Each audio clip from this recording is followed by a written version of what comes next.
Elle est décuplée, la détermination. D'abord parce que le président de la République, sa première ministre, viennent de cracher à la figure de tous les travailleurs du pays. Mais on sent surtout qu'on est à quelques encablures de la victoire, et cette réforme dont personne ne veut le finira aux oubliettes, comme ce qui fut la majorité de ce mauvais président. Ça veut dire que vous appelez au retrait du texte, vous appelez à renverser le gouvernement, les deux, c'est quoi votre priorité? Écoutez, j'ai pas l'impression qu'ils tiennent déjà bien droit ce gouvernement.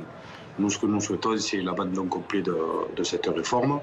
Et s'il doit y avoir débat, y compris au travers du référendum qui est demandé par un certain nombre de députés, on doit pouvoir discuter tranquillement des moyens à mobiliser pour financer la retraite à 60 ans, qui, contrairement à ce que dit la députée en déroute de Renaissance, est largement finançable, à condition qu'on mobilise enfin les richesses que nous créons dans le sens de l'intérêt général. Il y a entre 80 et 100 milliards d'euros par an d'évasion fiscale. Vous imaginez bien que ce n'est pas ceux à qui on demande de travailler 2 ans de plus qui pratiquent ce genre de choses. Ce sont les amis pour lesquels agit Emmanuel Macron et la députée que vous avez sur le plateau qui font ça.